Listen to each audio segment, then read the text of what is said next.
Hello everyone, कैसे हैं आप सब। आज हम लेकर आए हैं क्लास 9th का साइंस का chapter number 2 is matter around us pure. कि हमारे चारों तरफ जो भी मैटर होते हैं कि वो क्या प्योर होते हैं। देखो, हमने लास्ट चैप्टर यानी कि फर्स्ट चैप्टर के अंदर पढ़ा था कि मैटर क्या चीज होती है। मैटर यानी कि स्मॉल स्मॉल पार्टिकल्स जब मिल जाते हैं तो वो क्या बनाते हैं, मैटर बनाते हैं। अब वो हमने लास्ट चैप्टर के अंदर पढ़ा था उसके फिजिकल मेथड्स यानी कि फिजिकल जो भी चीजें होती हैं, फिजिकल उसकी कैरेक्टरिस्टिक्स क्या होती हैं, जैसे solids, liquids and gases and उनकी फॉर्म एक दूसरे में चेंज हो सकती है या नहीं हो सकती है। अब हम पढ़ेंगे उनके केमिकल कैरेक्टरिस्टिक्स के बारे में। फर्स्ट ऑफ ऑल, जो मैटर होते हैं, हम जैसे मार्केट से कोई भी सामान परचेज करते हैं, जैसे मिल्क हो गया, टी हो गया, कोई भी मैटर, घी हो गया, सॉल्ट हो गया, समथिंग कुछ भी है, ठीक है। हम कैसे उन चीजों को जज कर सकते हैं कि वो चीजें प्योर हैं या फिर इम्प्योर हैं। हम जैसे कोई भी पैकेट वहां से परचेज करके लेके आते हैं तो मोस्टली पैकेट्स के ऊपर लिखा होता है कि प्योर। एक कॉमन पर्सन जो होता है उसके लिए प्योर का एक्चुअल में मीनिंग क्या होगा। जो कोई भी कॉमन पर्सन है, हम प्योर लिख के उसको ले तो आते हैं, लेकिन उसका मतलब उसके लिए क्या है कि उसके अंदर किसी भी चीज का एडिशन नहीं है, कोई भी उसमें मिलावट नहीं है। बट फॉर साइंटिस्ट, लेकिन साइंटिस्ट के लिए उस चीज का मतलब बिल्कुल अलग है। उसको पता है कि वो प्योर नहीं है, उसके लिए प्योर की डेफिनेशन बिल्कुल क्या है, डिफरेंट है। अब उसके लिए प्योर की डेफिनेशन क्या है, अब हम देखते हैं। जैसे मिल्क हो गया, काऊ ने हमें मिल्क दिया है, बफेलोज का कुछ भी मिल्क हो गया, हम क्या सोचते हैं कि वो प्योर की फॉर्म में है, क्योंकि अगर वो गाय ने दिया है, काऊ ने दिया है, तो उसके अंदर जब तक हमने कुछ ऐड नहीं किया तो वो प्योर है। बट एक्चुअल में ऐसा नहीं होता है।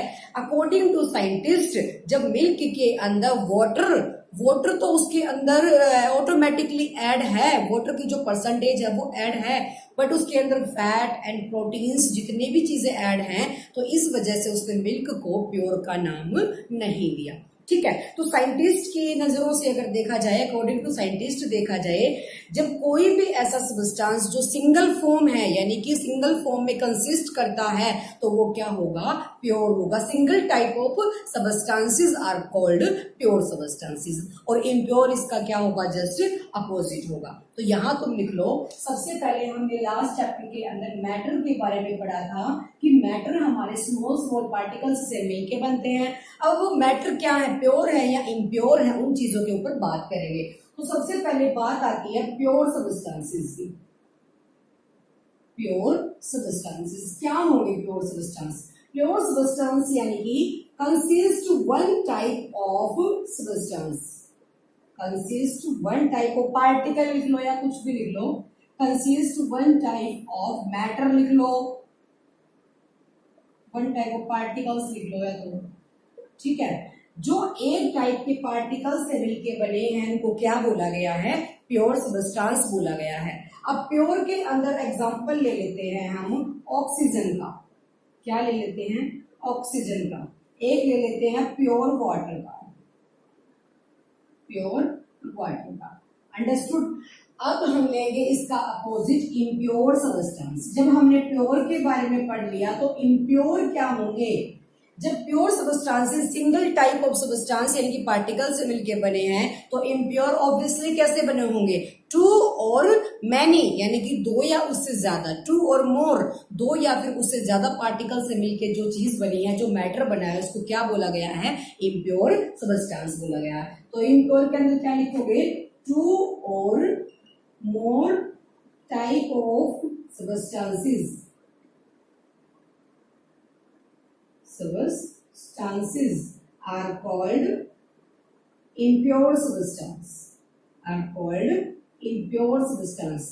impure के अंदर अब क्या चीजें आती हैं, जैसे मान लिया हम घर में नॉर्मली क्या बनाते हैं, चाय बनाते हैं, चाय के अंदर अलग अलग टाइप के सब्सटेंस मिक्स किए गए हैं, तो इसका मतलब वो क्या है, इम्प्योर है। तो इसका एग्जांपल तुम लिख सकते हो टी। क्या लिख सकते हैं, टी लिख सकते हैं, अंडरस्टूड। तो ये तो था बेसिक कंसेप्ट किस किस का, प्योर का और इम्प्योर का। अब उसके बाद बारी आती है कि प्योर सब्सटेंसेस के अंदर क्या क्या क्या एडिशन होगा और क्या नहीं होगा। वो पढ़ेंगे हम एक एलिमेंट एंड कंपाउंड के बारे में। एलिमेंट क्या होगा और कंपाउंड क्या होगा।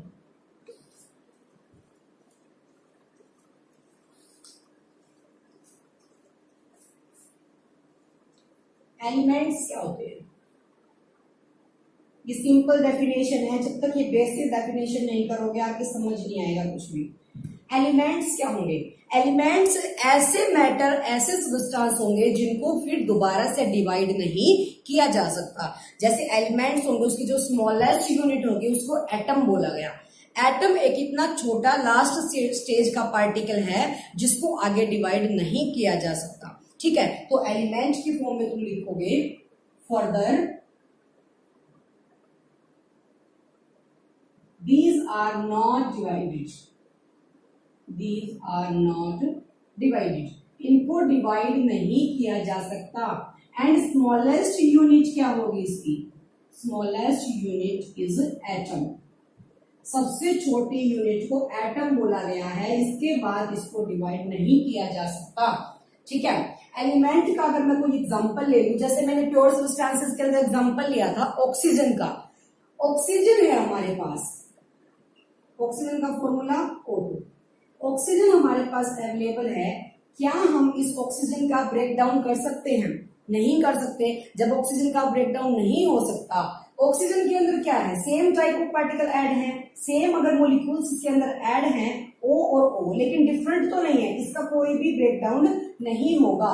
O2 है तो इसको क्या बोला गया है? एलिमेंट बोला गया है। तो एग्जांपल तुम एलिमेंट का लिख सकते हो O2 यानी कि ऑक्सीजन। ठीक है, अब बात आती है कंपाउंड्स की। कंपाउंड्स क्या होंगे? कंपाउंड क्या होंगे? जिनको डिवाइड किया जा सकता है, फर्दर कैन बी डिवाइडेड, जिनको डिवाइड, जो दो या उससे ज्यादा। सिंपल फॉर्म में अगर देखा जाए तो एलिमेंट हमारे क्या हैं?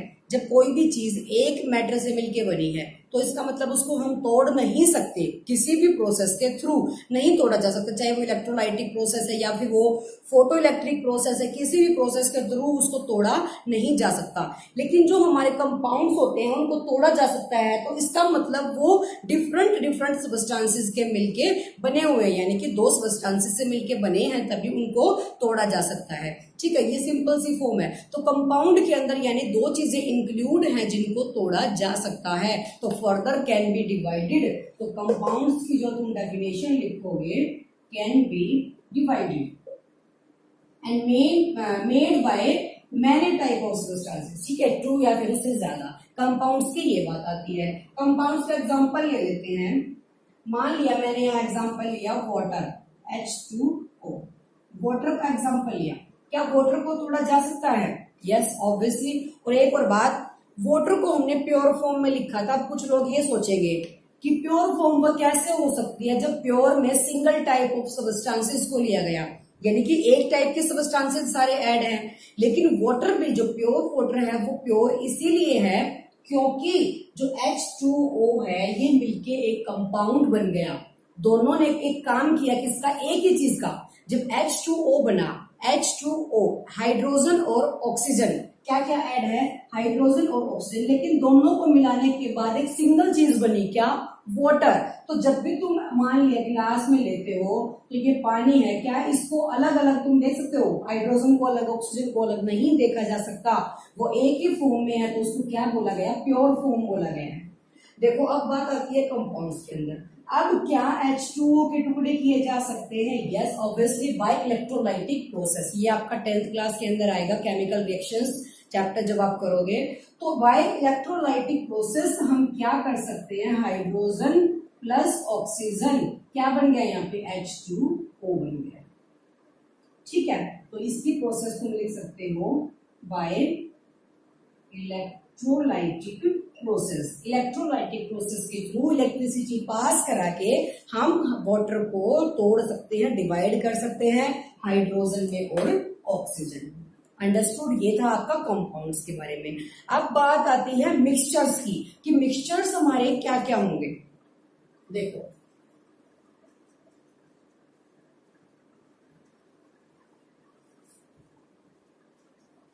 अब इसके अंदर एक पॉइंट और आता है मिक्सचर्स के अंदर। मिक्सचर का एक्चुअल मतलब क्या है? मिक्सचर यानी कि किसी भी चीज को फिजिकली तो ऐड किया गया है लेकिन केमिकली उसको ऐड नहीं किया गया है।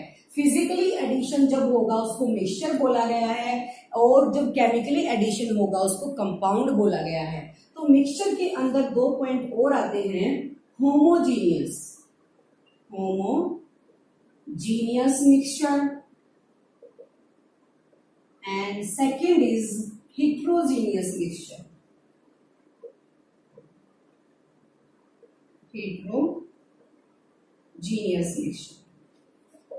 ठीक है। अब इन दोनों का मतलब क्या है? होमोजीनियस, होमो का मतलब होता है सेम, लेकिन हीट्रो का मतलब क्या होगा? Different. Homo means same and hetero means different. Homo का मतलब होमोजीनियस मिक्सचर है, इसका मतलब जब दो चीजों को ऐड किया गया तो कितनी चीज बन गई? एक सिंगल चीज बन गई, सिंगल। ठीक है। उसके बाद हीट्रो का मतलब क्या है? जब दो चीजों का मिक्सचर किया गया तो उसके अंदर क्या हो गया? डिफरेंट, वो हमें क्या हो रही है? शो हो रही है। अब इसका एक एग्जांपल लेके बताती हूँ होमोजीनियस मिक्सचर का। मान लिया हमने एडिशन किया salt plus water, salt plus water को जब तुमने गिलास के अंदर, एक बीकर के अंदर ऐड किया, तो जब इसका एक प्रॉपर सॉल्यूशन बन जाएगा तो क्या हमें सोल्ट के पार्टिकल्स अलग से शो होंगे पानी के अंदर? ऑब्वियसली नहीं होंगे। तो जब दोनों चीजें मिक्स होने के बाद वो सेम फेज रहा, यानी कि सिर्फ एक ही चीज बनी है, शो तो हमें क्या हो रहा है? पानी ही हो रहा है, वाटर हो रहा है। तो जब सेम चीज, जब दो चीजों को डिसोल्व किया गया, मिक्सचर किया गया, बनाया गया, तो वो चीजें सेपरेट यानी कि अलग अलग शो नहीं होती। जब पानी के अंदर हमने सोल्ट को मिक्स किया, वाटर के अंदर डिसोल्व होने के बाद उसके अंदर सोल्ट अलग से, पानी अलग से शो नहीं होता, उसको बोला गया है होमोजीनियस मिक्सचर, यानी कि सेम फेज। ठीक है, आफ्टर मिक्सिंग। और हिट्रोजीनियस के अंदर वही चीज डिफरेंट हो जाएगी। हमने यहाँ लिया एग्जांपल होमो के अंदर सोल्ट प्लस वाटर का, हिट्रो में डिफरेंट है तो डिफरेंट ले लो। यहाँ ले लेते हैं सैंड प्लस वाटर का, सैंड प्लस वाटर का। अब एक बीकर के अंदर तुमने पानी डाला, पानी के अंदर तुमने सैंड मिक्स किया, तो जब मिक्स तुमने इसके अंदर सैंड यानी कि मिट्टी को या रेत को तुमने पानी के अंदर डाला है, तो वहां पे तुम्हें रेत, सैंड के पार्टिकल्स अलग से और वाटर के पार्टिकल्स अलग से क्या होंगे? शो होंगे। This is called heterogeneous mixture. Understood? इसको डेफिनेशन बना के नोट कर लेना कि homogeneous are the same phase when addition of salt and water they are homogeneous mixture। जब एडिशन होने के बाद वो शो नहीं होते अलग अलग उसके पार्टिकल, उसको बोला गया है होमोजीनियस मिक्सचर। एंड हेटेरोजीनियस किसको बोला गया?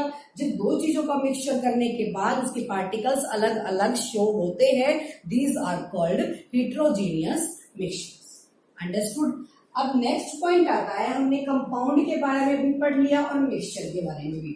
अब इन दोनों में मेन डिफरेंस क्या आता है? मिक्सचर और कंपाउंड के अंदर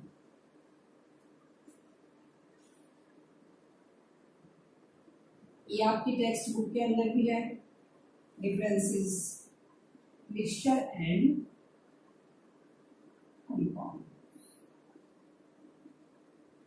फर्स्ट हमारा जो डिफरेंसेस, फर्स्ट डिफरेंस मिक्सचर, मैंने वही बताया, फिजिकली कोई भी चीज ऐड की जाती है। When we are added two substances can't formed new substance। जब हमने दो चीजों को ऐड कराया है, उन्होंने मिक्सचर तो बना दिया उस चीज का, जैसे हम दो दालों को मिक्स कर देते हैं, लेकिन मिक्स करने के बाद भी उनकी अपनी अलग अलग फॉर्म में शो होती है, तो इसका मतलब उसका मिक्सचर तो बन गया, लेकिन उन्होंने कोई नया कंपाउंड फॉर्म यानी कि नया सबस्टेंस फॉर्म नहीं किया। तो मिक्सचर किसको बोला गया है? जब हम दो चीजों को ऐड करते हैं, वे मिक्सचर तो बनाते हैं but can't form new substance. Understood? तो मिक्सचर के अंदर तुम लिख सकते हो after addition they can make mixture, they can make mixture but can't form new substance,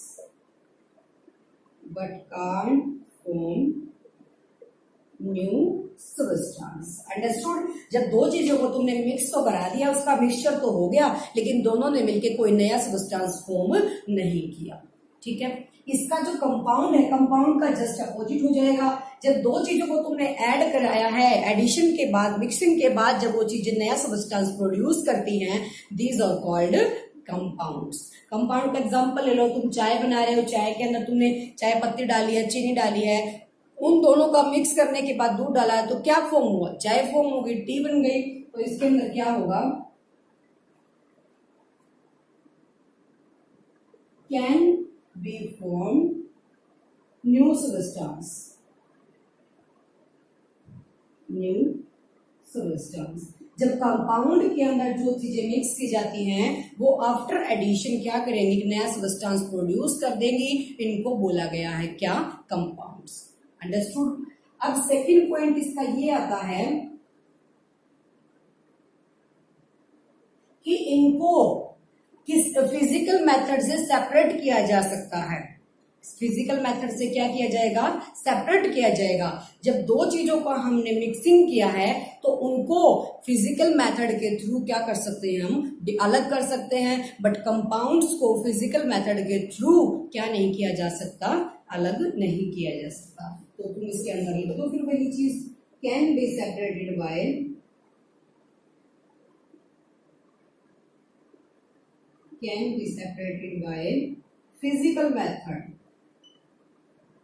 physical method and can't be separated by physical method, can't be separated by any method,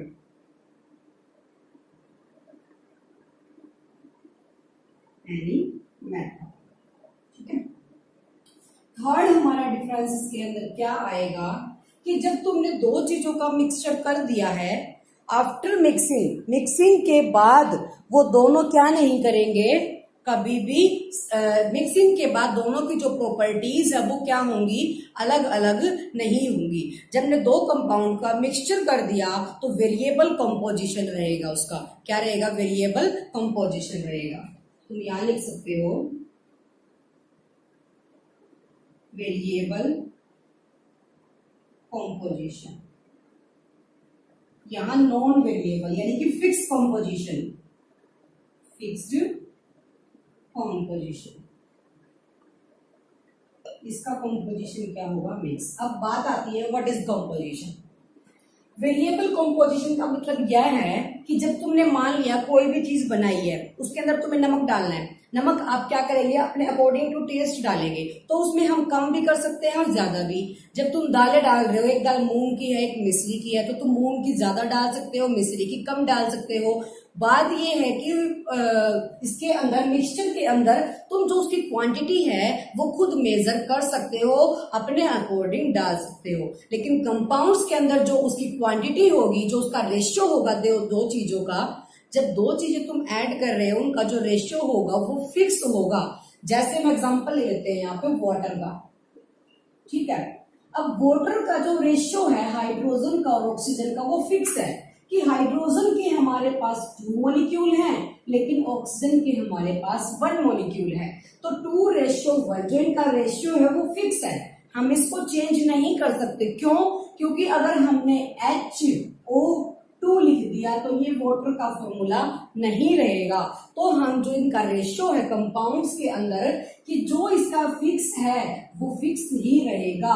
मान लिया carbon dioxide को तुम CO2 बोलते हो तो वो CO2 ही रहेगी, C2O नहीं बन सकती। अगर कार्बन के 2 ले लोगे तो वो कार्बन मोनोऑक्साइड बन जाएगा, ठीक है। तो इसके अंदर जो कंपोजिशन है, जो रेशियो है, वो हमेशा क्या रहेगा? फिक्स रहेगा। अंडरस्टूड। अब उसके बाद नेक्स्ट पॉइंट आता है, फोर्थ पॉइंट हमारा, कि जब तुम दो चीजों को ऐड करा देते हो उनकी जो प्रॉपर्टीज होंगी वो क्या रहेंगी? सेम रहेंगी। लेकिन कंपाउंड के अंदर दो चीजों का मिक्सचर कराने के बाद उसकी जो प्रॉपर्टी है वो क्या हो जाएगी? डिफरेंट हो जाएगी। New substance has totally different properties. जब नया सबस्टेंस बन जाएगा तो वहां पे जो प्रॉपर्टीज होंगी वो डिफरेंट हो जाएगी। तो यहां तुम लिख सकते हो after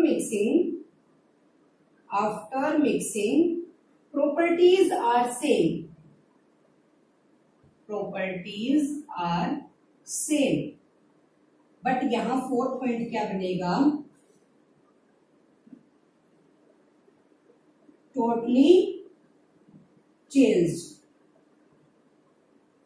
totally changed properties, totally changed properties. Understood. अब दोबारा से देख लेते हैं कि जो मिक्सचर होते हैं और जो कंपाउंड्स होते हैं, मिक्सचर भी दो चीजों के मिलके बने हैं और कंपाउंड्स भी दो चीजों के मिलके बने हैं। इनके अंदर जो डिफरेंस है वो क्या बोला गया है कि जो मिक्सचर होंगे after addition they can make mixture.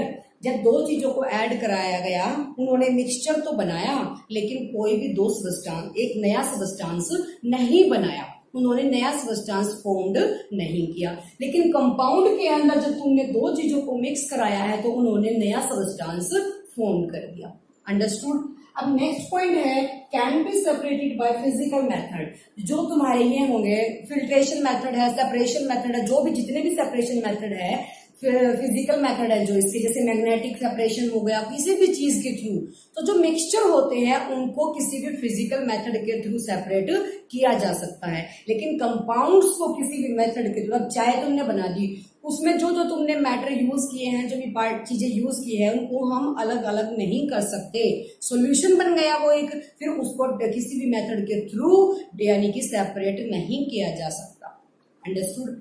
अब थर्ड पॉइंट है वेरिएबल कंपोजिशन। वेरिएबल कंपोजिशन का मतलब क्या है कि जब तुम मिक्सचर करते हो अपनी मर्जी के अकॉर्डिंग तुम उसके अंदर क्वांटिटी ले सकते हो उन मैटर्स की, ठीक है। लेकिन कंपाउंड के अंदर जो क्वांटिटी है दो मैटर्स की, वो हमेशा, दो मॉलिक्यूल्स है या फिर दो कोई भी चीजें हैं, उनकी जो क्वांटिटी है वो हमेशा फिक्स रहेगी। एग्जांपल दिया मैंने वाटर का, वाटर का फॉर्मूला हमारा H2O है, उसको तुम HO2 नहीं कर सकते। जब हाइड्रोजन के मॉलिक्यूल 2 हैं, ऑक्सीजन का 1 है, तो हाइड्रोजन का 2 ही फिक्स रहेगा, तुम उसको 1 नहीं कर सकते। तो जो कंपाउंड्स होते हैं उनके अंदर जो वो कंपोजिशन है, जो रेशियो है, वो हमेशा फिक्स रहेगा, ठीक है। फोर्थ पॉइंट हमारा है आफ्टर मिक्सिंग सेम प्रॉपर्टीज। हमारा जो मिक्सचर हमने बनाया है उसकी जो प्रॉपर्टी है उनकी हमेशा सेम रहेगी। लेकिन कंपाउंड के अंदर जब दो चीजों को तुमने मिक्स करा दिया, उनकी प्रॉपर्टी, जब नया सबस्टांस फॉर्म्ड हो गया तो उनकी प्रॉपर्टी भी क्या हो जाएगी, चेंज हो जाएगी। अंडरस्टूड। ये था मिक्सिंग के और कंपाउंड के बारे में। आगे हम पढ़ेंगे मिक्सचर के अंदर दो चीजें जो हमने पढ़ी थी, होमोजीनियस और हिट्रोजीनियस की, कि उनके जो जो टाइप हैं आगे वो क्या क्या होंगे। जैसे हिट्रोजीनियस के अंदर कौन सी चीजें मिक्सचर्स आते हैं और होमोजीनियस के अंदर कौन से मिक्सचर आते हैं। अंडरस्टूड। मिक्सचर और कंपाउंड्स के बारे में। अब नेक्स्ट पॉइंट हमारा इसके अंदर क्या आता है कि हमारे जो मिक्सचर होते हैं होमोजीनियस एंड हिट्रोजीनियस, उनको कैसे हम सेपरेट करते हैं, किसको होमोजीनियस बोला गया और किसको हिट्रोजीनियस बोला गया।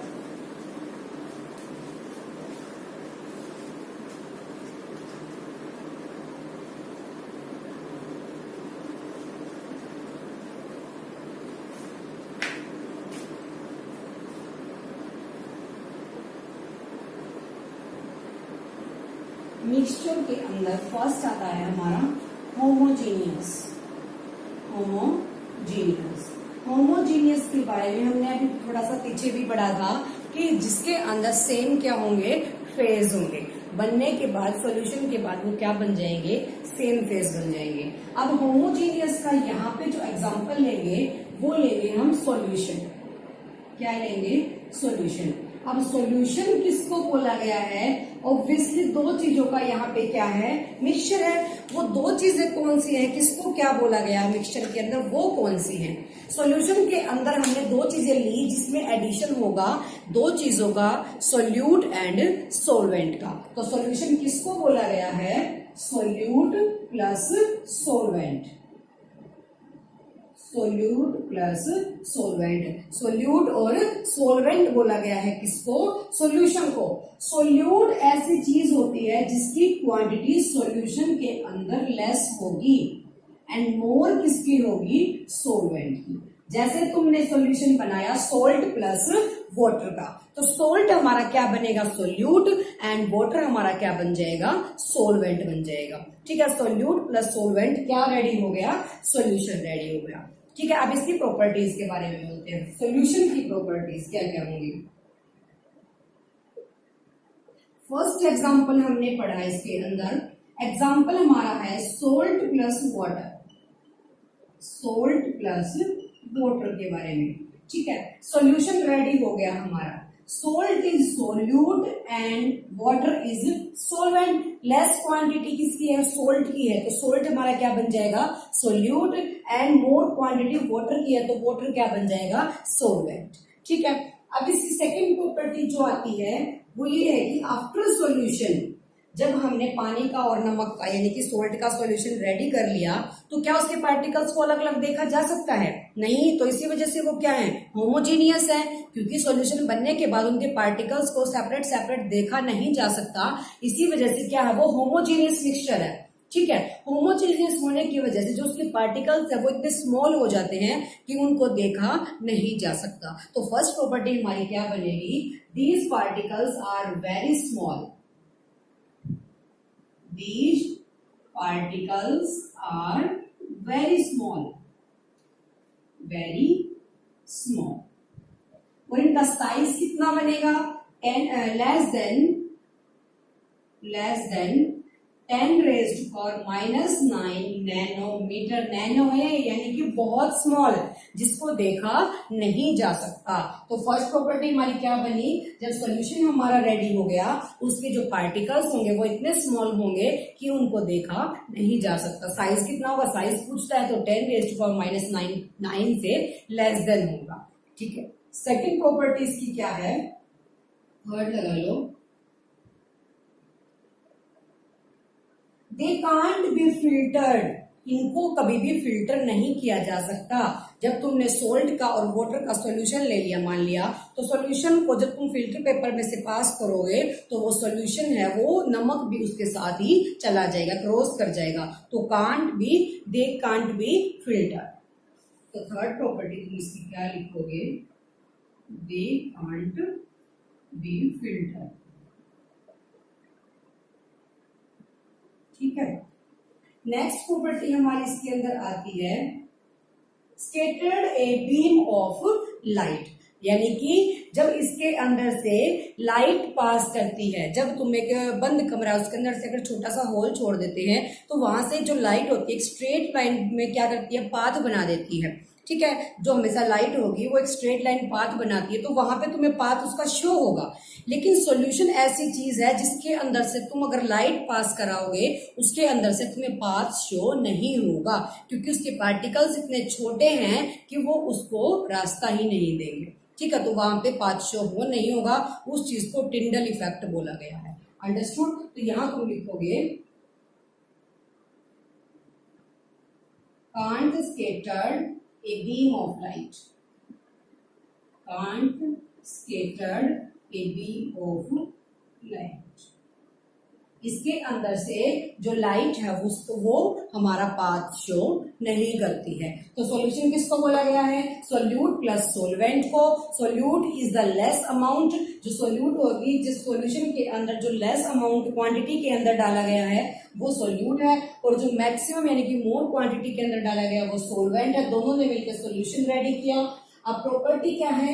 हमने एग्जांपल लिया सोल्ट और वाटर का। ठीक है, जब सोल्ट और वाटर का तुमने सॉल्यूशन रेडी कर लिया तो उसके पार्टिकल्स इतने छोटे हो गए, इतने स्मॉल हो गए कि उनको देखा नहीं जा सकता। दूसरी बात उसके अंदर आएगी, उनको फिल्टर भी नहीं किया जा सकता। थर्ड बात इसके अंदर आती है कि can not scattered a beam of light. जब बीम ऑफ लाइट उनके अंदर से पास की जाती है तो वो उसको भी रास्ता, पाथ यानी कि नहीं बनाते हैं। ठीक है, अब नेक्स्ट हम बात करते हैं, ये तो हमारे होमोजीनियस का। होमोजीनियस का एग्जांपल हमने पढ़ा सॉल्यूशन। ठीक है, अब नेक्स्ट हम पढ़ते हैं हेट्रोजीनियस।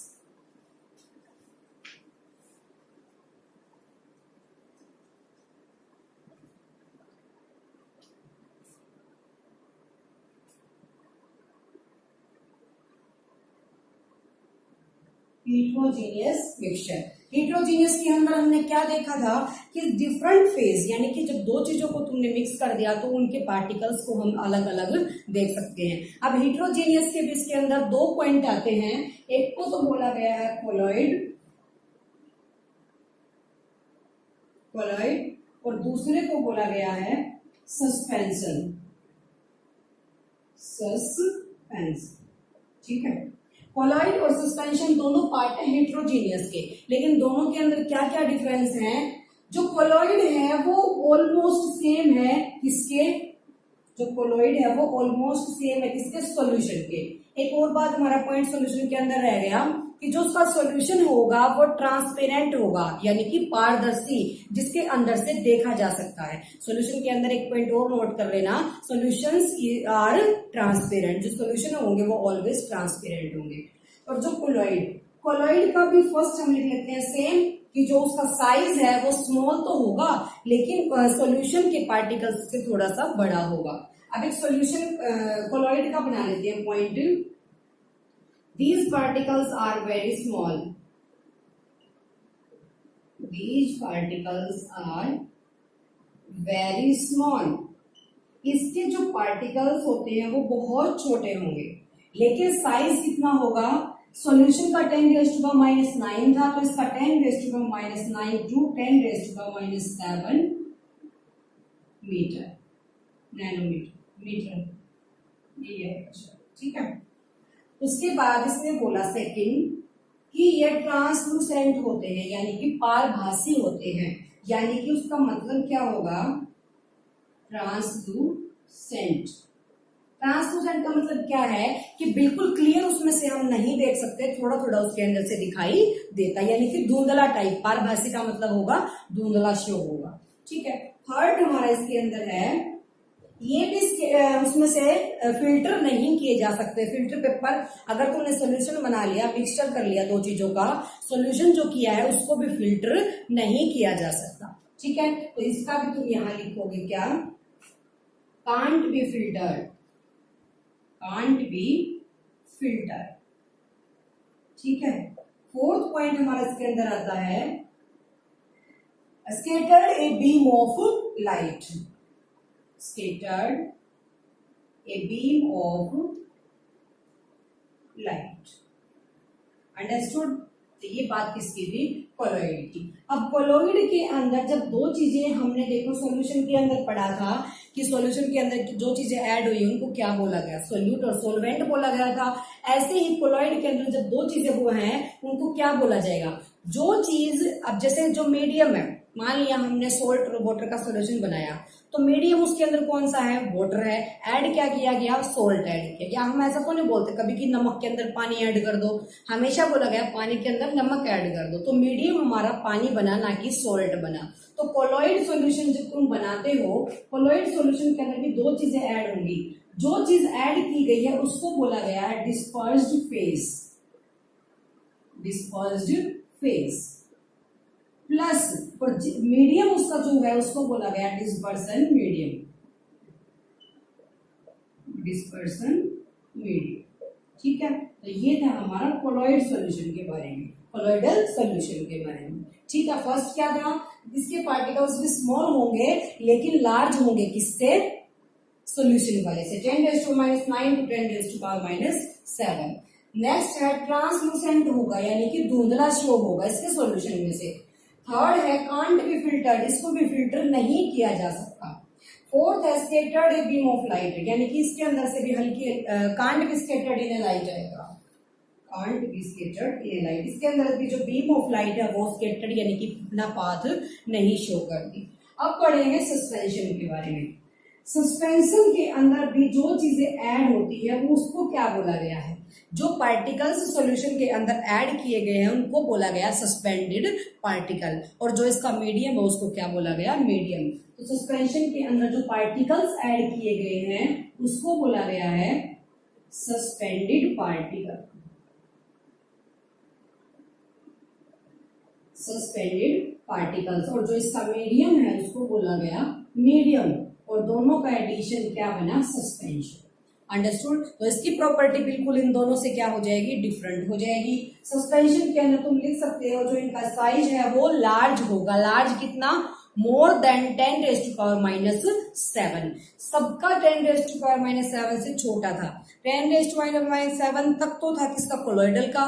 10⁻⁻9 से स्मॉल था किसका, सॉल्यूशन का। लेकिन बात कर रहे हैं सस्पेंशन की। सस्पेंशन का जो साइज है सबसे बड़ा होता है। तो सस्पेंशन का तुम लिखोगे size is large. Size is large. Large में कितना, मोर देन 10⁻⁻7। More than 10⁻⁻7। ठीक है। नेक्स्ट इसके अंदर आएगा ओपैक। इसका जो सॉल्यूशन होगा ओपैक। ओपैक का मतलब क्या होगा, जिसके अंदर से बिल्कुल भी शो नहीं होगा। ठीक है, बिल्कुल क्या होगा, अपारदर्शी जिसको बोला गया है। हमने बोला था किसको, ट्रांसपेरेंट को पारदर्शी, जिसमें से देखा जा सकता है। लेकिन उसके बाद ट्रांसलूसेंट कोलॉइड का जो था, जो पारभासी था। और ओपैक का मतलब होता है अपारदर्शी, जिसमें से बिल्कुल भी शो नहीं होता। थर्ड पॉइंट हमारा आएगा can B filtered bye filtration. जो इसके पार्टिकल्स होंगे वो इतने मोटे होंगे कि उनको फिल्ट्रेशन मेथड के थ्रू, फिल्ट्रेशन मेथड का मतलब है एक गिलास लेंगे, उसके ऊपर फिल्टर पेपर रख लिया, उसमें से जब सॉल्यूशन निकालेंगे तो उसके पार्टिकल्स इतने मोटे होंगे, इतने लार्ज साइज के होंगे कि वो ऊपर ही अटक जाएंगे फिल्टर पेपर के ऊपर, वो क्रॉस नहीं करेंगे। ठीक है। फोर्थ पॉइंट हमारा इसके अंदर आएगा can be scattered by a beam of light. Can be scattered by a beam of light. जब लाइट इस सॉल्यूशन के अंदर से गुजरती है तो वो अपनी आई पाथ शो करती है। अंडरस्टूड। अब इन तीनों का जो हमने होमोजेनियस मिक्सचर पढ़ा उसके अंदर हमने सॉल्यूशन पढ़ा है। उसके बाद हेटेरोजेनियस के अंदर हमने कोलॉइड एंड सस्पेंशन को स्टडी किया है। तुम्हारी बुक के अंदर भी ये सारे सेपरेट लिखे हुए हैं। जब तुम इनको एक टेबल की तरह लिख लोगे तो तुम्हें इजिली समझ आ जाएंगे। ठीक है। अब बात करते हैं इनके पिक्चर की, कि इनके पिक्चर कैसे शो की जाए, कि इनके पार्टिकल्स जब हमें शो करते हैं तो वो कैसे होंगे।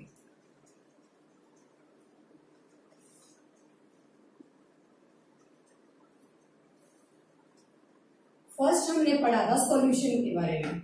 ठीक है। सॉल्यूशन का क्या बनेगा कि इसके जो पार्टिकल्स होंगे वो इतने छोटे थे, छोटे छोटे बिल्कुल ऐसे लगा।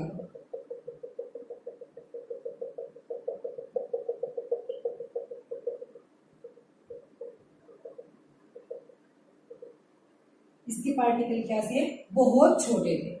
ठीक है। उसके बाद हमने पढ़ा कोलॉइड। कोलॉइड के जो पार्टिकल्स थे इससे थोड़े से क्या थे, बड़े थे, ऐसे लगा। ठीक है।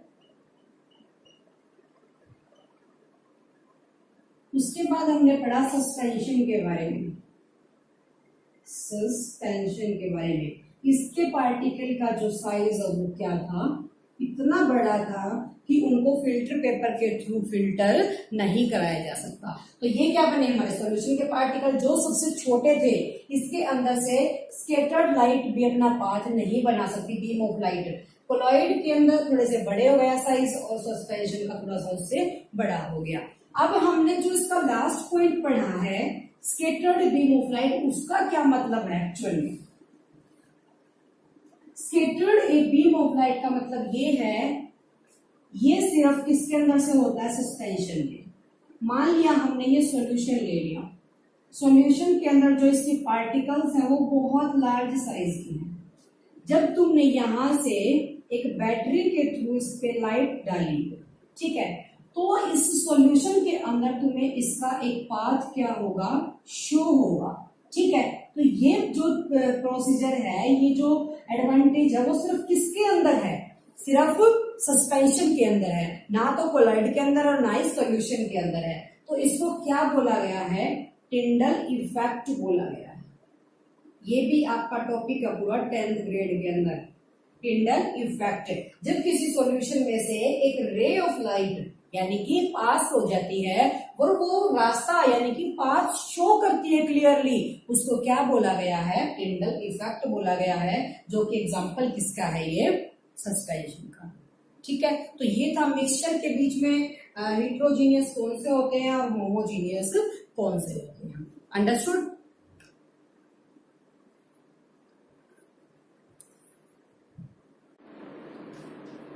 देखो वो हमने पढ़ा था पीछे सस्पेंशन के बारे में। अब कुछ एग्जांपल्स देख लेते हैं कोलॉइड्स के। Some examples of colloids. Colloid solution जो हमने पढ़ा, colloids are the heterogeneous mixture. जो कोलॉइड्स है हमारे को हेट्रोजीनियस के क्या है, हेट्रोजीनियस मिक्सचर के एग्जाम्पल है, मिक्सचर्स होते हैं। तो उसके जो एग्जाम्पल है, कुछ आपकी टेबल भी बनी हुई है टेक्स्ट बुक के अंदर, वो भी देख लेना।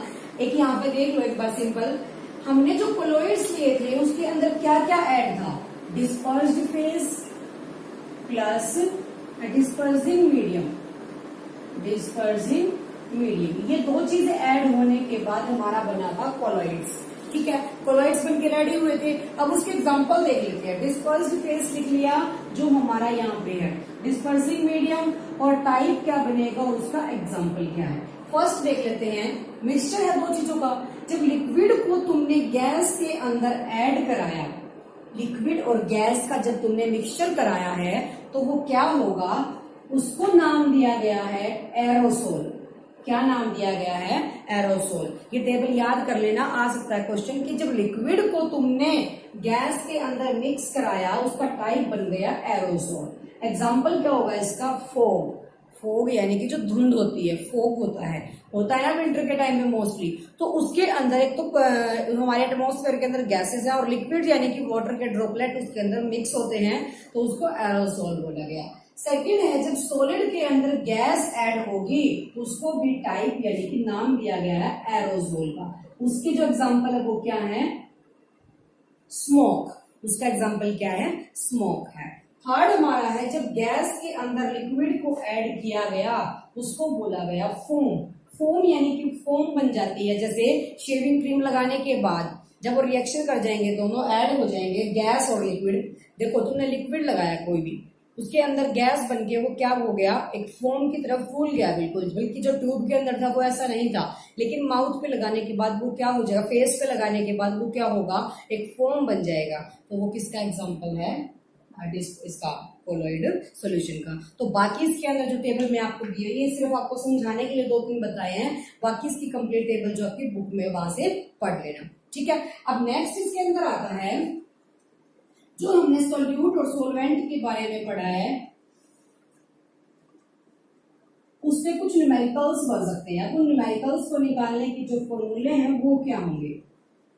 देखो किसी भी चीज को निकालने के लिए, एक्सप्रेस करने के लिए बहुत सारे मेथड्स हमने यूज कर सकते हैं, लेकिन जो मेन एग्जांपल्स है इसके, जो मेन फॉर्मूले हैं वो क्या हैं, जब हमने मास परसेंटेज निकालनी है, मास परसेंटेज फाइंड आउट करनी है, उसका क्या बनेगा, न्यूमेरिकल है, इसके ऊपर ध्यान से देख लेना।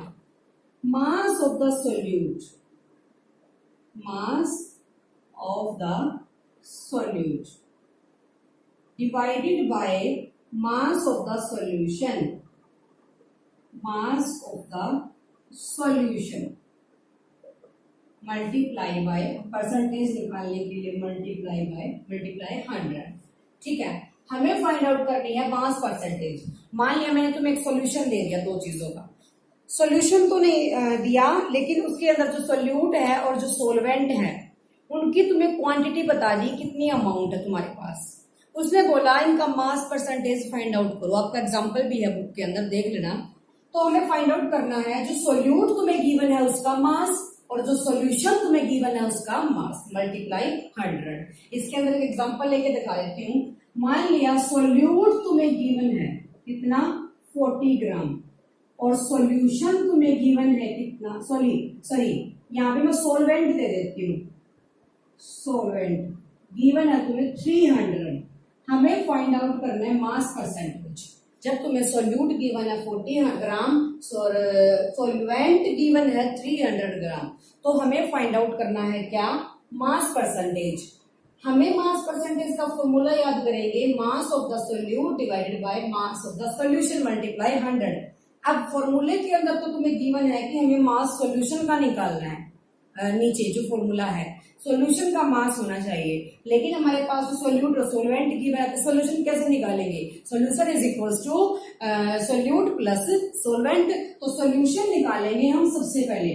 सॉल्यूशन जब तुमने निकाला, सोल्यूट को और सोलवेंट को ऐड करके 40 प्लस 300, ये कितना बन गया, 340 बन गया। ठीक है, सॉल्यूशन आ गया। अब फॉर्मूले में पुट कर दो। सोल्यूट कितना था 40 था और सॉल्यूशन कितना बन गया 340 बन गया मल्टीप्लाई 100 हो गया। 0 से 1 0 यहाँ से इसको कट कर देना, जितना कट हो जाएगा वो उसकी क्या आ जाएगी मास परसेंटेज आ जाएगी। तो कंफ्यूज नहीं होना है कि हमें सॉल्यूशन का गिवन नहीं है, हमें तो सोल्यूट और सॉल्वेंट का ही गिवन है। तुम सोल्यूट और सॉल्वेंट को ऐड करके सॉल्यूशन का निकाल लो, फॉर्मूले में पुट कर दो। अब सेम बात इसके अंदर आती है जब वॉल्यूम परसेंटेज निकालना। किसी चीजों का वॉल्यूम भी गिवन होता है, क्योंकि जो लिक्विड्स होंगे मोस्टली उनका क्या गिवन होगा मास थोड़ी होगा, वॉल्यूम गिवन होगा। तो वॉल्यूम के लिए mass of solute divided by mass of volume of solute. Volume find out कर रहे हैं ना, volume of solute and volume of solution, volume of solution multiply 100। बस ये दो फॉर्मूले ये जो आपके 9th में इंपॉर्टेंट है, इनको कर लेना और इनकी जगह वैल्यूज पुट करके देख लेना। फॉर्मूले में से क्या फाइंड आउट हो जाएगा आपका परसेंटेज फाइंड आउट हो जाएगा, चाहे वो आपको मास की निकालनी है या फिर आपको वॉल्यूम की निकालनी है।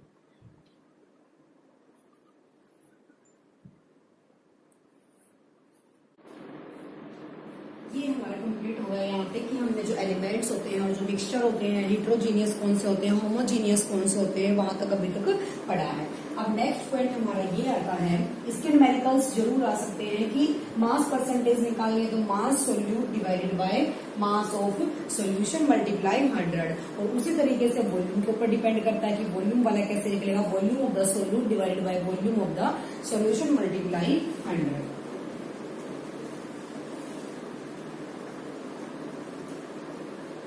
नेक्स्ट पॉइंट हमारा इसके अंदर आता है कि जो हमारे मिक्सचर्स होते हैं, हमने पढ़ा है सेपरेशन ऑफ मिक्सचर, उनका कैसे किया जा सकता है। सेपरेट किया जो कंपाउंड्स हमारे जो कंपोनेंट्स हैं उनका जो मिक्सचर बना हुआ है उनको सेपरेट करने के क्या क्या तरीके हो सकते हैं, क्या क्या मेथड हो सकते हैं। अब यहाँ देखेंगे सेपरेशन ऑफ मिक्सचर्स। जैसे सेपरेशन का मतलब क्या है, कोई भी चीज हमें प्योरेस्ट फॉर्म में चाहिए, अगर इम्प्योर उसकी इम्प्योरिटीज को क्या करना उससे अलग करना, या फिर कोई दो चीजें ऐसी हैं जिनको हम अलग करना है सेपरेट करना, उनको यूज सेपरेट करने के जो मेथड्स हम अप्लाई करते हैं वो क्या होंगे।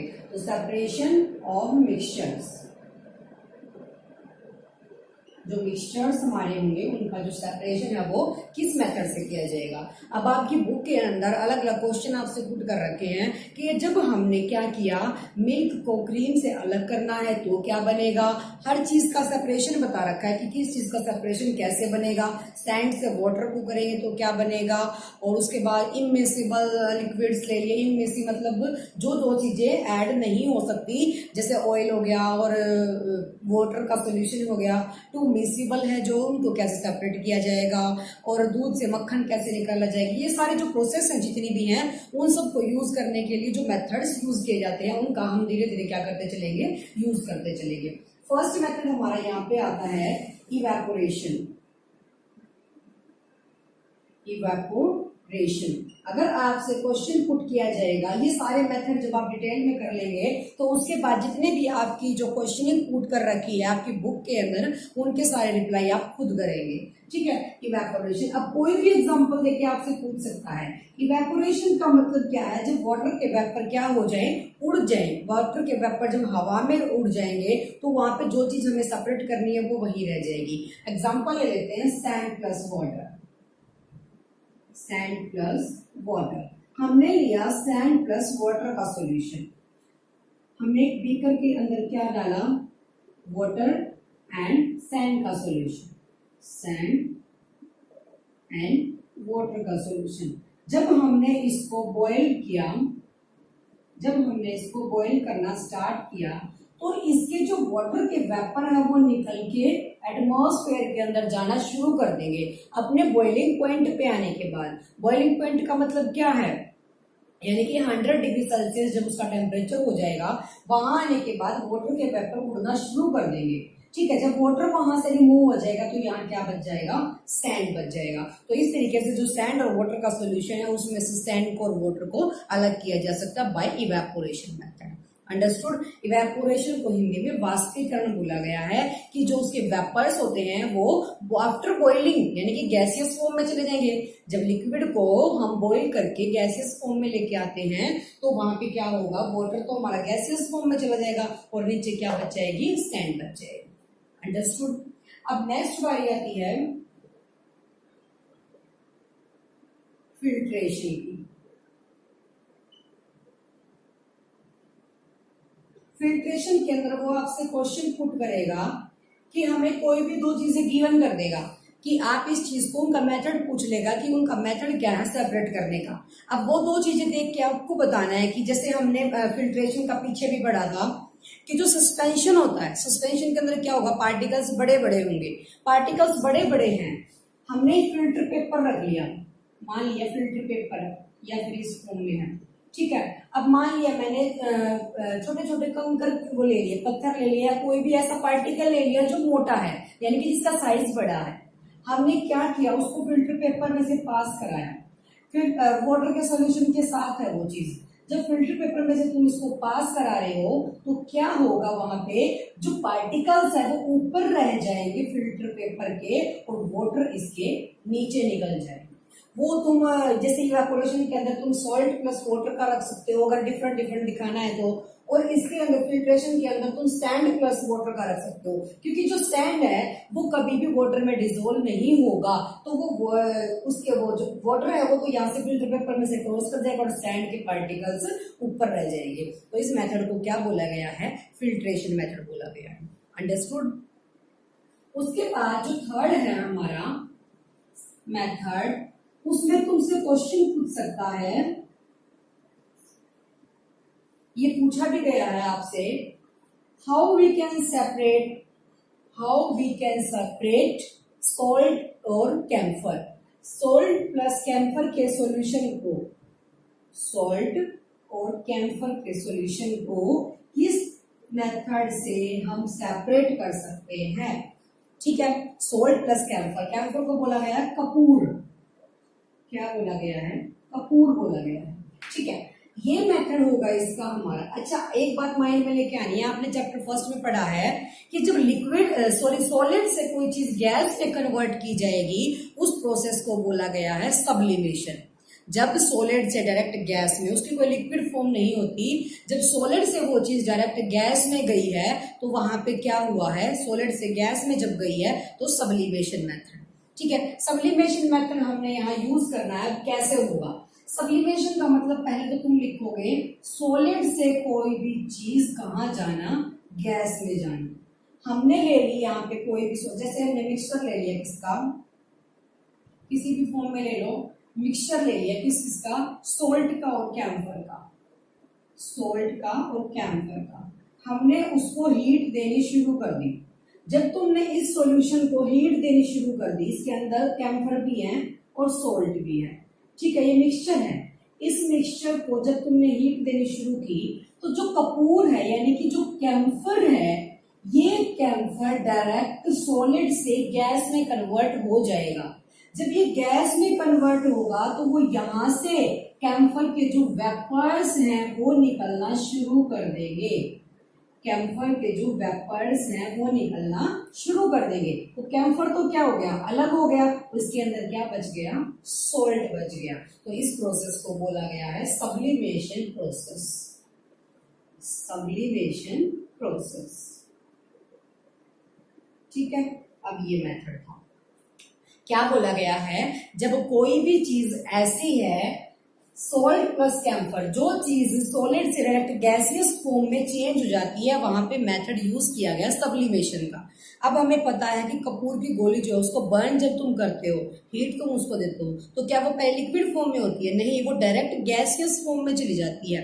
अब जैसे धूप बत्ती भी ले लो, तुम अगरबत्ती ले लो, कोई भी चीज ले लो, वो चीजें क्या करते हैं, जब हम हीट देते हैं उनको, वो डायरेक्ट सॉलिड से गैसियस फॉर्म में चली जाती हैं, उनकी स्मेल आनी शुरू हो जाती है, वो लिक्विड फॉर्म अपनी शो नहीं करती, ठीक है। तो वो हमारा बनेगा सब्लिमेशन मेथड कि हम उनको हीट देके डायरेक्ट सॉलिड से गैसियस फॉर्म में ले जाके, तो एक फॉर्म तो, एक चीज तो क्या होगी, एक कंपोनेंट तो हमारा गैसियस फॉर्म में जाके सेपरेट हो गया और दूसरा वहीं पे स्टेबल हो गया, साल्ट यहाँ पे रह गया, कैम्फर हमारा उड़ गया, इवेपोरेट हो गया।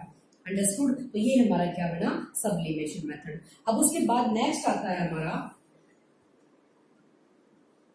मान लिया मैं तुम्हें क्वेश्चन दे दूं कि आयरन फिलिंग्स और सैंड को अलग करना है, मेथड कौन सा यूज करोगे? आयरन फिलिंग्स, आयरन फिलिंग्स का मतलब होता है छोटी छोटी ऑल पिन जैसी आयरन की filings, iron filings plus sand, इन दोनों को सेपरेट करना है। आयरन फिलिंग्स के पास मैग्नेटिक प्रॉपर्टीज होती हैं, पता है सबको। मैग्नेटिक प्रॉपर्टी का मतलब है कि ये मैग्नेट को कर सकती, मैग्नेट के साथ वर्क करेंगी, लेकिन जो सैंड है ये कैसी है, नॉन मैग्नेटिक है। तो इन दोनों को सेपरेट करने के सॉल्यूशन को बोला गया है मैग्नेटिक सेपरेशन। क्या बोला गया, मैग्नेटिक सेपरेशन। क्योंकि जब तुम मान लिया हमने यहाँ पे क्या ले लिया, आयरन की फिलिंग्स डाल दी और थोड़ा बहुत सैंड डाल दिया, जब तुम एक मैग्नेट यहाँ पे इसके पास लेके आओगे तो जो आयरन की फीलिंग्स है वो इसके साथ अट्रैक्ट हो जाएगी। तो आयरन की फीलिंग्स तो इसके साथ अट्रैक्ट होगी मैग्नेट के साथ, तो नीचे क्या बच गया, सैंड बच गया, जो रेत बच गया। तो इस तरीके से कोई भी आयरन की जो मैग्नेटिक सेपरेशन है वो बोला गया है कि जब दो पार्टिकल्स में से एक की प्रॉपर्टी मैग्नेटिक होगी, एक की नॉन मैग्नेटिक होगी, तो वहां से हम उसको सेपरेट कर सकते हैं। अंडरस्टूड? अब नेक्स्ट आता है हमारा इसके अंदर, मान लिया टू इमिसिबल कंपोनेंट्स को अलग करना है। टू इमिसिबल का मतलब क्या है, इमिसिबल का मतलब है कि जब दो चीजें एक दूसरे में डिसॉल्व नहीं होती। अब मैंने एग्जांपल ले लिया केरोसिन ऑयल और वाटर का। ऑयल कभी भी वाटर के अंदर डिसॉल्व नहीं होता, उसकी डेंसिटी उससे कम होती है, तो वो ऊपर रहता है। वाटर हमेशा नीचे रहता है, ऑयल हमेशा पानी के ऊपर आ जाता है। ठीक है, तो इसको सेपरेट करने का मेथड क्या बनेगा, इसको बोला जाता है सेपरेटिंग फनल।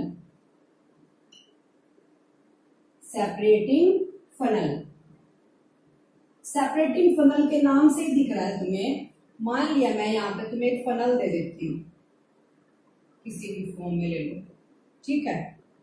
हमने इसके अंदर इतना सरफेस केरोसिन ऑयल का डाल दिया, केरोसिन ऑयल का। ये नीचे वाला जो सरफेस है ये वाटर है, ठीक है।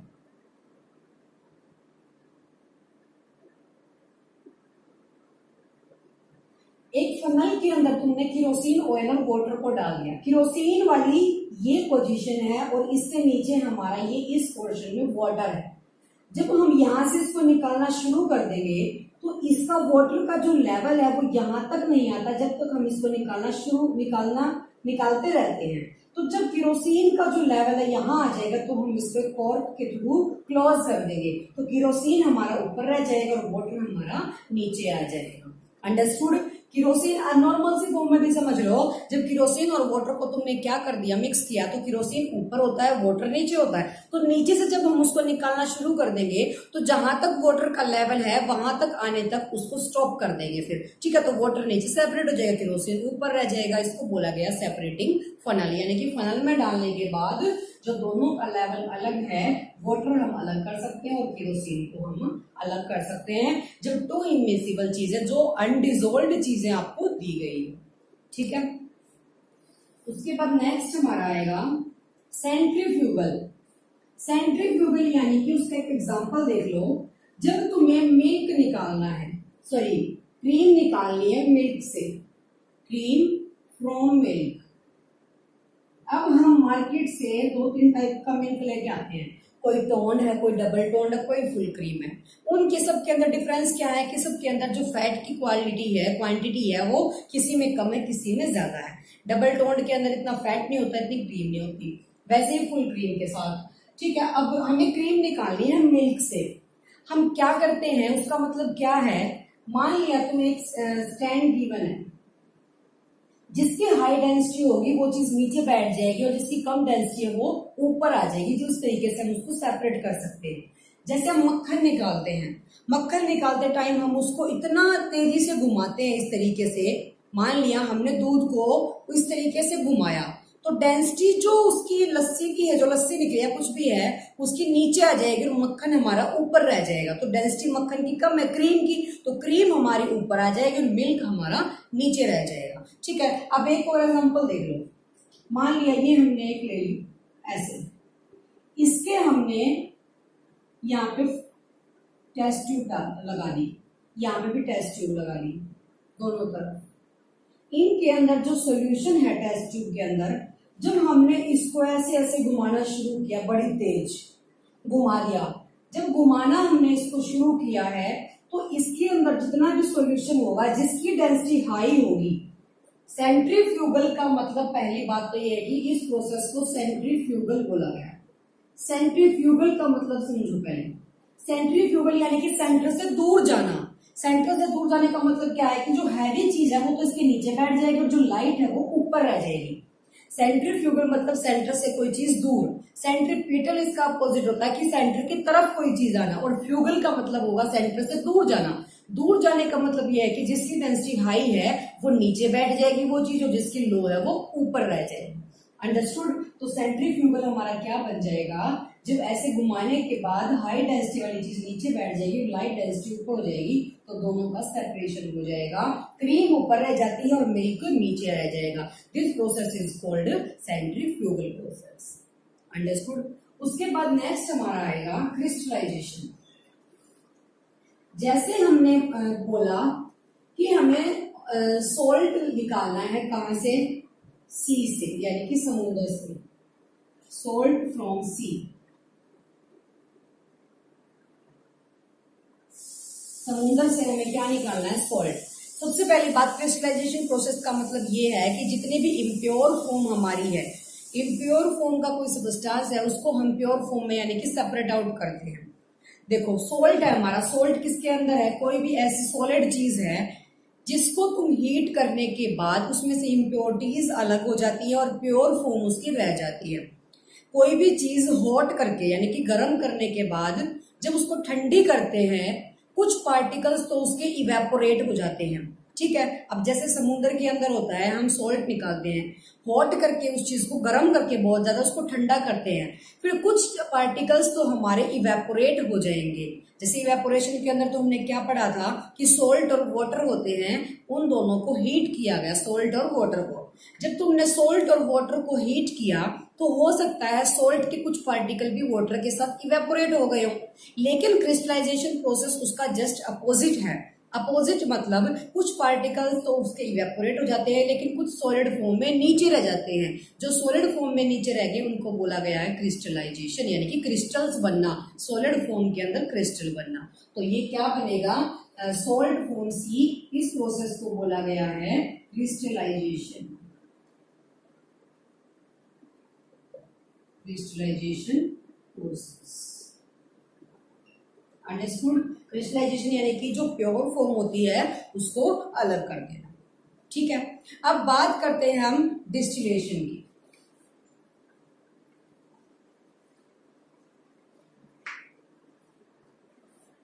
डिस्टिलेशन प्रोसेस कौन सा है?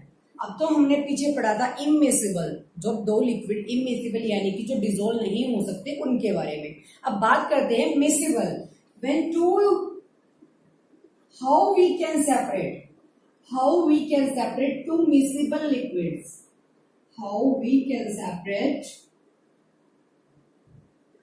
two miscible यानी कि जो एक दूसरे में बिल्कुल घुल गए हैं, उन दोनों लिक्विड्स को तुम किस तरीके से अलग कर सकते हो? ठीक है, तो हमारा प्रोसेस यहाँ है डिस्टिलेशन। उस प्रोसेस को बोला गया है डिस्टिलेशन प्रोसेस। ठीक है, डिस्टिलेशन प्रोसेस हमारा क्या बनेगा यहाँ? अब देखो तुम्हारे पास दो लिक्विड है, अब वो लिक्विड में क्या ले लूं? मान लिया तुम्हारा एग्जांपल बुक में गिवन है acetone plus water. Acetone plus water. Acetone और वाटर का तुम्हारे पास सॉल्यूशन है। ठीक है, अब तुम्हें दोनों एक दूसरे में मिक्स है, दोनों को सेपरेट आउट करना है। किस तरीके से करेंगे? Based on boiling point. जो इनका सेपरेशन पॉइंट है वो बॉइलिंग पॉइंट है। क्यों? फर्स्ट चैप्टर में मैंने बताया था बॉइलिंग पॉइंट ऐसा पॉइंट होता है जहां पे वो सब्सटेंस या वो लिक्विड बॉईल करना शुरू कर देता है। वो लिक्विड जहां बॉईल करना शुरू कर दे उसको क्या बोला गया है, बॉइलिंग पॉइंट बोला गया। तो एसीटोन का मान लिया मैंने कितना है, 56 डिग्री है, और लिक्विड का हमारा होता है 100 डिग्री सेल्सियस। दोनों का बॉइलिंग पॉइंट अलग है, एसीटोन का अलग है और वाटर का अलग है। अब हमने इनको डाल लिया, मान लिया दोनों का मिक्सचर रेडी कर लिया यहाँ पे, एसीटोन और वाटर का, ठीक है।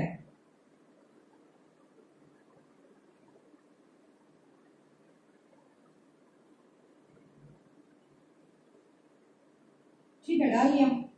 अब इसके अंदर क्या होगा, जब हम इसको हीट देना शुरू करेंगे तो जो वाटर का बॉइलिंग पॉइंट है वो तो है 100 डिग्री सेल्सियस, लेकिन उससे पहले जो एसीटोन का है 56 डिग्री, हीट देने के बाद जब इसका टेम्परेचर 56 डिग्री पे आ जाएगा तो जो एसीटोन है उसके वेपर्स निकलना शुरू हो जाएंगे और इस फनल के थ्रू यहां आ जाएंगे।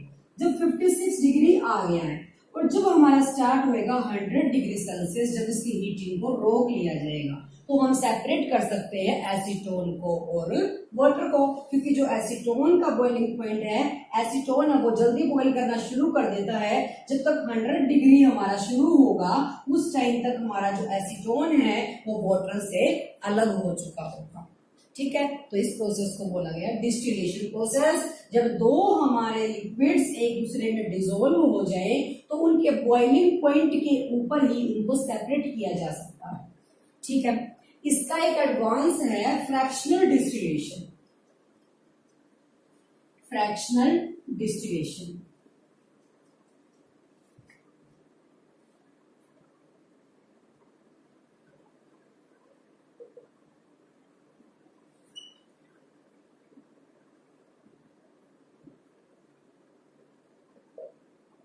फ्रैक्शनल डिस्टिलेशन, अब ये किस तरीके से होगा? फ्रैक्शनेशन डिस्टिलेशन का मतलब क्या है?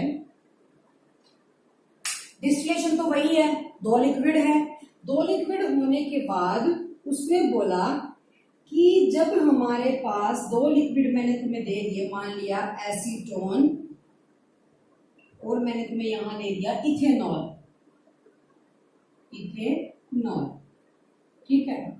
अब इसका बॉइलिंग पॉइंट 56 मैंने बताया था, इसका बॉइलिंग पॉइंट 78 डिग्री है, ठीक है।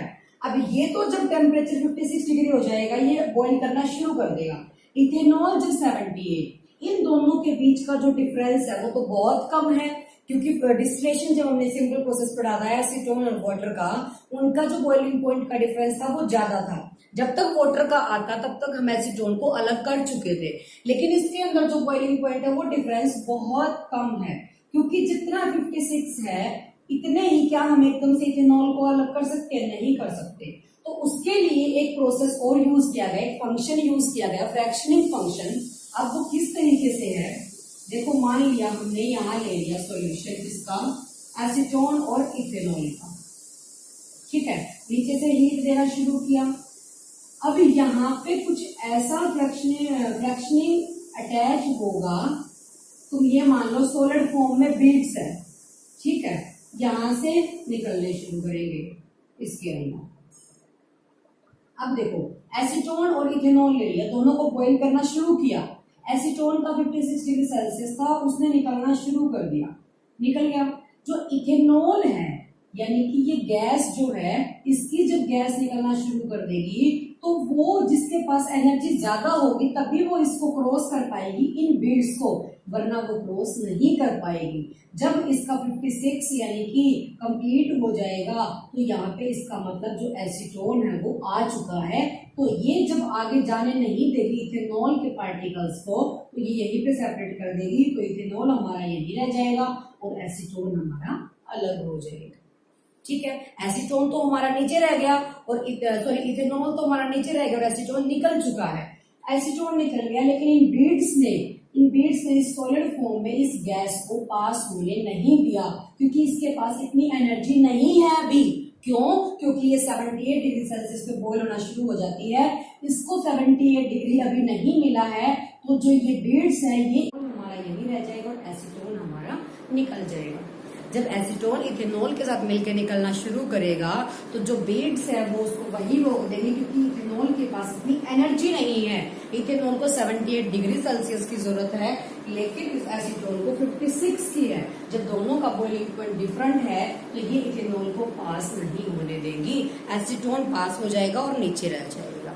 ठीक है, ये थे आपके जितने भी मिक्सचर्स उनको सेपरेट करने का। सबको मैं एक जगह लिख देती हूँ, उनको याद कर लेना, उनके एग्जाम्पल्स याद कर लेना। सारे मेथड्स एक जगह लिख देती हूँ। फर्स्ट है हमारा फिल्ट्रेशन। फर्स्ट हमने पढ़ा फिल्टर जो किया गया, ठीक है, फिल्टर यानी कि सैंड और वाटर लिया हमने। सेकंड है इवेपोरेशन।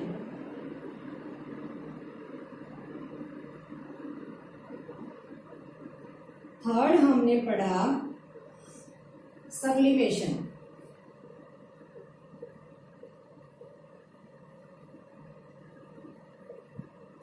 फोर्थ हम ले लेंगे मैग्नेटिक सेपरेशन।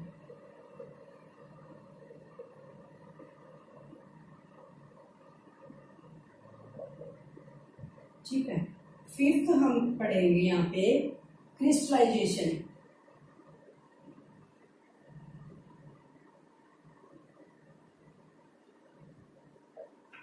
सिक्स्थ ले लेंगे distillation.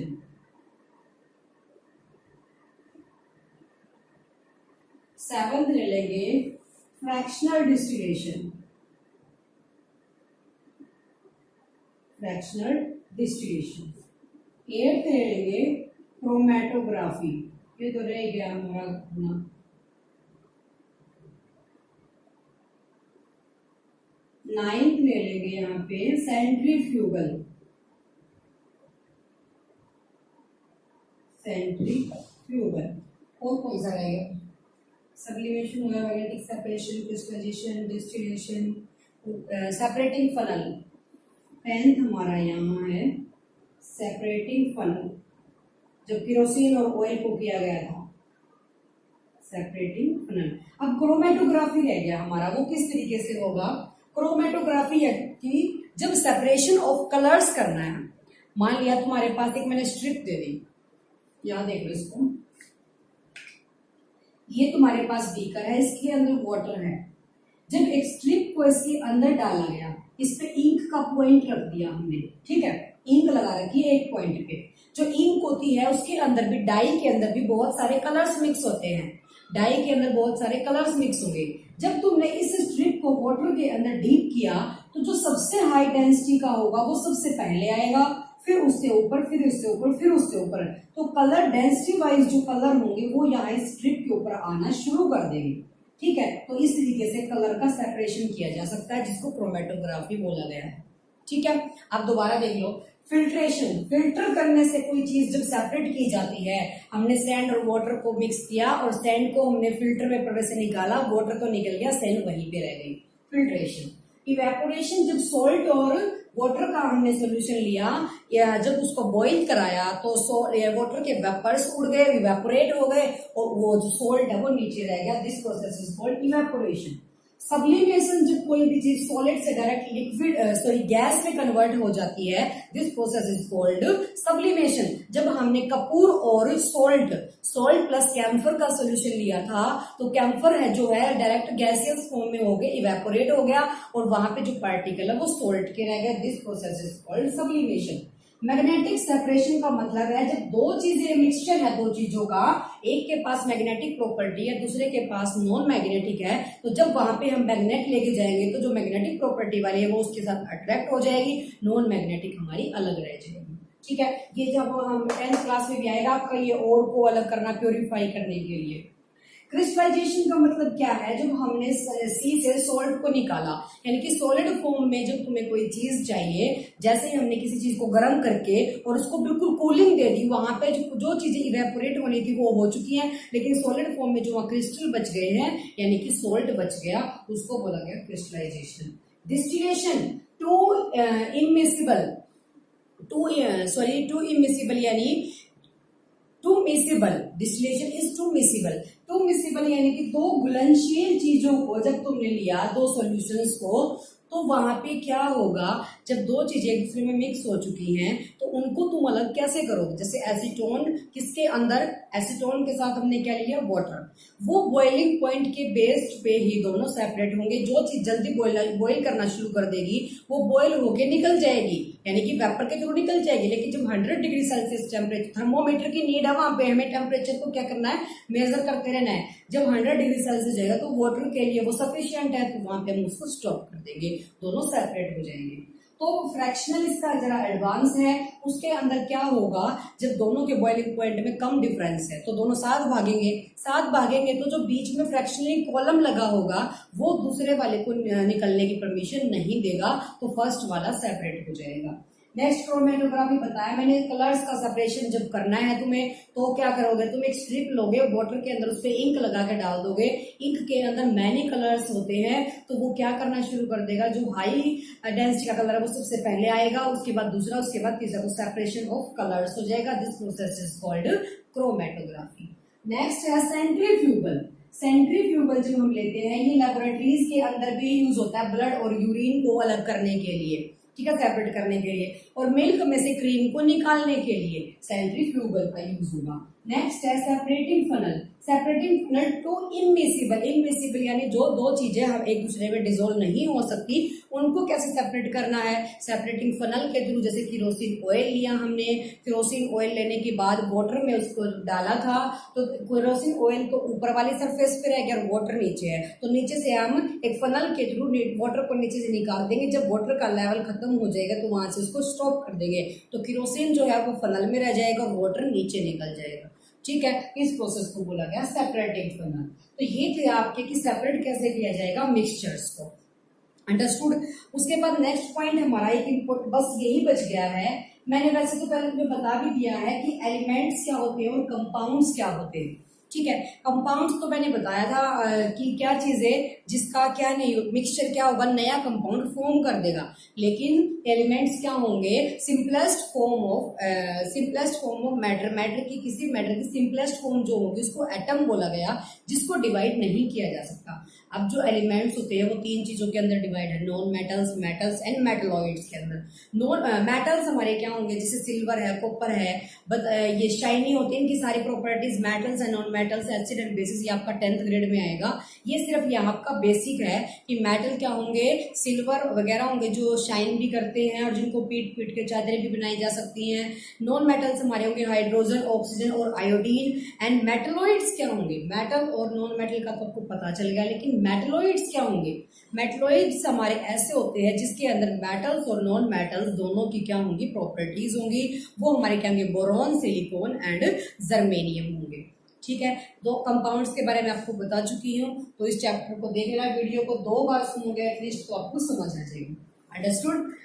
C you again, thank you so much, thank you for watching. हमारा यही रह जाएगा और एसीटोन हमारा निकल जाएगा। जब एसीटोन इथेनॉल के साथ मिलकर निकलना शुरू करेगा तो जो बीड्स है वो उसको वही रोक देंगे, क्योंकि इथेनॉल के पास इतनी एनर्जी नहीं है। इथेनॉल को 78 डिग्री सेल्सियस की जरूरत है, लेकिन इस एसीटोन को 56 की है। जब दोनों का बॉइलिंग पॉइंट डिफरेंट है तो ये इथेनॉल को पास नहीं होने देंगी, एसीटोन पास हो जाएगा और नीचे रह जाएगा, ठीक है। ये थे आपके जितने भी मिक्सचर्स उनको सेपरेट करने का। सबको मैं एक जगह लिख देती हूँ, उनको याद कर लेना, उनके एग्जांपल्स याद कर लेना। सारे मेथड्स एक जगह लिख देती हूँ। फर्स्ट है हमारा फिल्ट्रेशन। फर्स्ट हमने पढ़ा फिल्टर जो किया गया, ठीक है, फिल्टर यानी कि सैंड और वाटर लिया हमने। सेकेंड है इवेपोरेशन।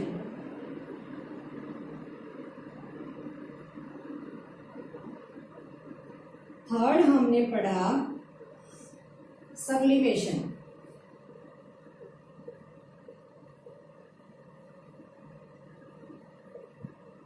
फोर्थ हम ले लेंगे मैग्नेटिक सेपरेशन।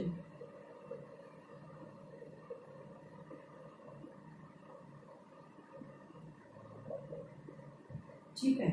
फिफ्थ हम पढ़ेंगे यहाँ पे क्रिस्टलाइजेशन।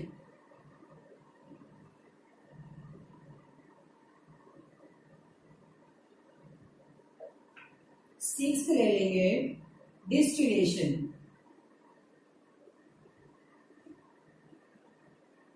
सेवंथ ले लेंगे फ्रैक्शनल डिस्टिलेशन,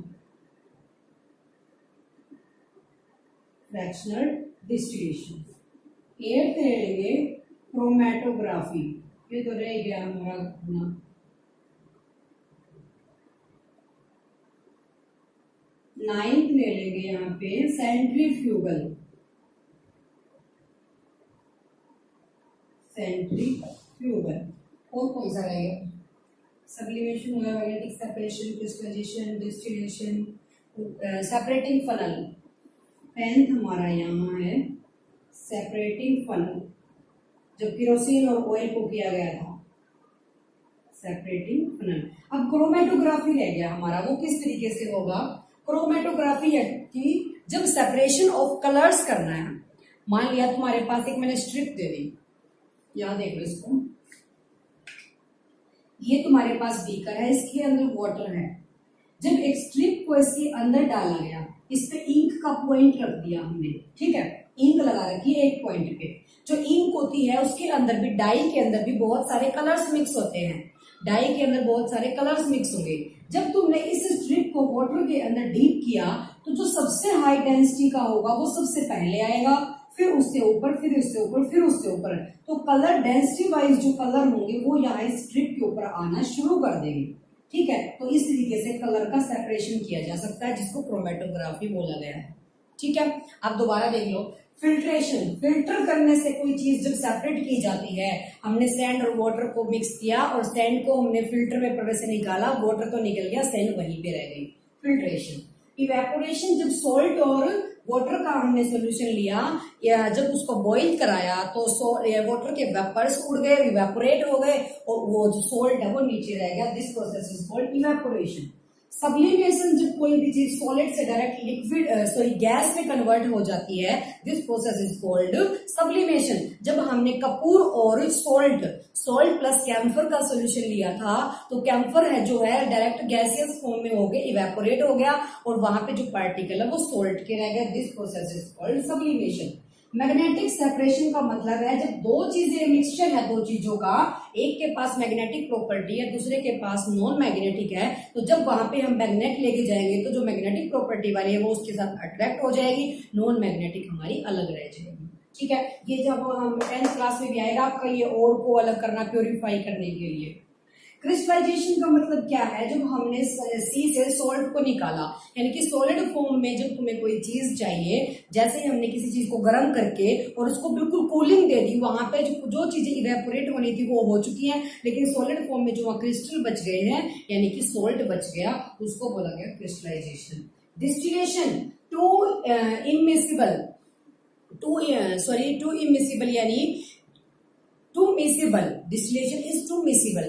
टू मिसिबल यानी कि दो घुलनशील चीजों को जब तुमने लिया, दो सॉल्यूशंस को, तो वहां पे क्या होगा, जब दो चीजें एक दूसरे में मिक्स हो चुकी हैं तो उनको तुम अलग कैसे करोगे, जैसे एसीटोन, किसके अंदर, एसीटोन के साथ हमने क्या लिया, वाटर, वो बॉइलिंग पॉइंट के बेस पे ही दोनों सेपरेट होंगे। जो चीज जल्दी बॉइल करना शुरू कर देगी वो बॉइल होके निकल जाएगी, यानी कि वेपर के थ्रू निकल जाएगी, लेकिन जब 100 डिग्री सेल्सियस टेम्परेचर, थर्मोमीटर की नीड है वहां पे, हमें टेम्परेचर को क्या करना है, मेजर करते रहना है। जब 100 डिग्री सेल्सियस जाएगा तो वाटर के लिए वो सफिशियंट है, तो वहां पे हम उसको स्टॉप कर देंगे, दोनों सेपरेट हो जाएंगे। तो फ्रैक्शनल इसका जरा एडवांस है, उसके अंदर क्या होगा, जब दोनों के बॉइलिंग पॉइंट में कम डिफरेंस है तो दोनों साथ भागेंगे तो जो बीच में फ्रैक्शनली कॉलम लगा होगा वो दूसरे वाले को निकलने की परमिशन नहीं देगा, तो फर्स्ट वाला सेपरेट हो जाएगा। नेक्स्ट क्रोमेटोग्राफी बताया मैंने, कलर्स का सेपरेशन जब करना है तुम्हें तो क्या करोगे, तुम एक स्ट्रिप लोगे, वाटर के अंदर उस पर इंक लगा के डाल दोगे, इंक के अंदर मैनी कलर्स होते हैं, तो वो क्या करना शुरू कर देगा, जो हाई डेंसिटी का कलर है वो सबसे पहले आएगा, उसके बाद दूसरा, उसके बाद तीसरा, तो सेपरेशन ऑफ कलर्स हो जाएगा, this process is called chromatography. Next है सेंट्रीफ्यूगल। सेंट्रीफ्यूगल जब हम लेते हैं, ये लेबोरेटरीज के अंदर भी यूज होता है ब्लड और यूरिन को अलग करने के लिए, ठीक है, सेपरेट करने के लिए, और मिल्क में से क्रीम को निकालने के लिए सेंट्रीफ्यूगल का यूज होगा। नेक्स्ट है separating funnel. Separating funnel to immiscible. Immiscible यानी जो दो चीजें हम एक दूसरे में डिसोल्व नहीं हो सकती उनको कैसे सेपरेट करना है, सेपरेटिंग फनल के थ्रू। जैसे केरोसिन ऑयल लिया हमने, केरोसिन ऑयल लेने के बाद वाटर में उसको डाला था, तो केरोसिन ऑयल तो ऊपर वाली सरफेस पे रह गया और वाटर नीचे है, तो नीचे से हम एक फनल के थ्रू वाटर को नीचे से निकाल देंगे। जब वाटर का लेवल खत्म हो जाएगा तो वहां से उसको स्टॉप कर देंगे, तो केरोसिन जो है वो फनल में रह जाएगा और वाटर नीचे निकल जाएगा। ठीक है, इस प्रोसेस को बोला गया सेपरेटिंग फनल। तो ये थे आपके कि सेपरेट कैसे किया जाएगा मिक्सचर्स को। अंडरस्टूड। उसके बाद नेक्स्ट पॉइंट हमारा एक बस यही बच गया है। मैंने वैसे तो पहले तुम्हें बता भी दिया है कि एलिमेंट्स क्या होते हैं और कंपाउंड्स क्या होते हैं। ठीक है, कंपाउंड्स तो मैंने बताया था कि क्या चीज है जिसका क्या नहीं मिक्सचर क्या होगा, नया कंपाउंड फॉर्म कर देगा। लेकिन एलिमेंट्स क्या होंगे, simplest form of matter. Matter की किसी मैटर की सिंपलेस्ट फॉर्म जो होगी उसको एटम बोला गया, जिसको डिवाइड नहीं किया जा सकता। अब जो एलिमेंट्स होते हैं वो तीन चीजों के अंदर डिवाइड है, non metals, metals and metalloids के अंदर। नॉन मेटल्स हमारे क्या होंगे, जैसे सिल्वर है, कॉपर है, ये शाइनी होते हैं, इनकी सारी properties. Metals and non metals, acid and bases, ये आपका 10th ग्रेड में आएगा। ये सिर्फ यहाँ आपका बेसिक है कि मेटल क्या होंगे, सिल्वर वगैरह होंगे जो शाइन भी करते हैं और जिनको पीट पीट के चादरें भी बनाई जा सकती हैं। नॉन मेटल्स हमारे होंगे हाइड्रोजन, ऑक्सीजन और आयोडीन। एंड मेटलॉइड्स क्या होंगे, मेटल और नॉन मेटल का तो आपको पता चल गया, लेकिन मेटलॉइड्स क्या होंगे। मेटलॉइड्स हमारे ऐसे होते हैं जिसके अंदर मेटल्स और नॉन मेटल्स दोनों की क्या होंगी, प्रॉपर्टीज होंगी। वो हमारे क्या होंगे, बोरॉन, सिलिकॉन एंड जर्मेनियम होंगे। ठीक है, दो कंपाउंड्स के बारे में आपको बता चुकी हूँ, तो इस चैप्टर को देखना, वीडियो को 2 बार सुनोगे एटलीस्ट तो आपको समझ आ जाएगी। Understood. See you again. Thank you so much. Thank you for watching.